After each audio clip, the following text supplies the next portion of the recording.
Since you've taken over Valentino and Balmain, the brands have exploded, and under your leadership, the success has been tremendous. That also shows it's more about the business skills than the experience in a certain industry, correct? Business is business, and business skills they have a lot of commonality across sectors. You need to understand the sector. You need to understand what fashion stands for. You need to understand what luxury stands for. And of course, there is the glamorous side, the celebrities and the models and the shows and the parties and all this. But that's only the facing of it, okay? You have the kitchen behind, which is a real business and real manufacturing. You have factories producing products. You have salespeople doing sales. You have designers who are working on design. You have accountants. The business side is one part of it, but on the other side, there is a sectorial knowledge about it, and you have to have a feel of it. I'll give you an example. I learned all my life when I was in marketing. Companies like Unilever, who are cutting-edge marketing companies, they teach you marketing is identifying a consumer needs and fulfilling it. Go and find what people need and just give it to them. So we do all this research. What do they need so we can give them the perfect, toothpaste, because they want their teeth to be whiter, they want to have a better gum, they want all this. I sit in this first meeting with Valentino, and then everything was upside down. Because they said, we tell them what to do. We don't ask them what they want, because we will tell them that they need a coat or they need a bag, this style and this color. The more unexpected it is, the more attractive it will be for them. That's luxury, that's fashion. Who needs to have a bag that will have cashmere inside or silk? In my first days in Valentino, my commercial director came to me and he said, I love Cucinelli because they have this amazing shoes. I said, fine, but what is so special about the shoes? He said, the lace, it's cashmere. I said, okay, what is the benefit of having cashmere lace? He said, you cannot imagine the feeling in the morning when you are tying your lace with cashmere, how it feels, There is no research on earth that will tell you that consumer want the lace to be cashmere. You made it. Until you have it. You made it, you give it to them, now they love it, right? And they want it. Yeah. And you need to respect that. And you need to understand that luxury and fashion is based on creativity. In our companies, we produce between 12 to 16 collections every year.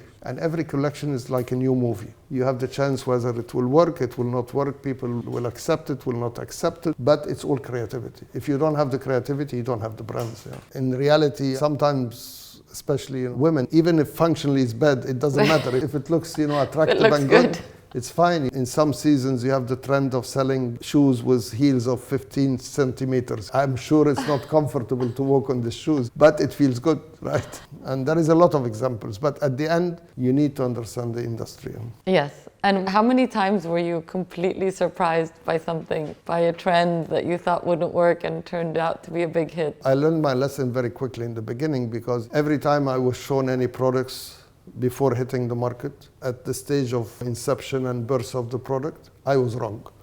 So I used to say, this is beautiful, amazing, why don't you go this direction? And this doesn't sell anything, it's flops. And I remember Valentino, they made this stud shoes, right? Which we pushed them to do, because when we acquired Valentino was perceived to be for relatively older women. Red evening dresses, very expensive. Young people didn't approach the stores because it was very expensive, right? And there was not much products for young people. I sat with them, we set the strategy, let's focus on young consumer. And for that you need different approach, but also you need to encourage accessories, shoes and bags. And we presented something called studs and camouflage. And to be honest, Mr. Valentino, who created the brand, was an amazing creation force. It was part of the archive that he made 30 years ago. There was studs there and there was camouflage, but it needed a modern interpretation of it. But when we introduced the studs and we created this iconic stud shoes, Valentino, which I assume many women will know what I'm talking about, okay? When we created this, they came to me and they said, okay, this is how we are going to present it in terms of communication. And there was the shoes held by a hand with all tattoos on it. And that was going to be the advertisement that was going to go in all the publication and all the communication. The Valentino shoes was a hand with very heavy tattoos. And I said, no way, this is crazy. No way, no way. I don't even think that this is aligned with the brand positioning. Valentino is supposed to be about elegance, beauty, magic. It cannot be aligned with tattoos. How can you put that? And this is a hand of a man, not a hand of a woman. And they said, listen, we showed it to people, it's fine. I said, no, I don't think it works. But I said, listen, I'm not going to interfere. Just go ahead. It was the most successful communication that happened at the time. It was totally impactful because it was the contrast between super femininity in the stud shoes and masculinity in a very, very brute way. So I learned my lesson. If you like anything in the brands, I will not take credit for it. No, the credit goes to my creative people and my product people. I cannot predict what women want next season. Yeah, I cannot do Although that. you're surrounded by women too. I know, but that's also why I know I cannot predict what I want. In my life, I cannot predict what my women want next week, so I cannot say that I cannot what women will want next season. Yeah.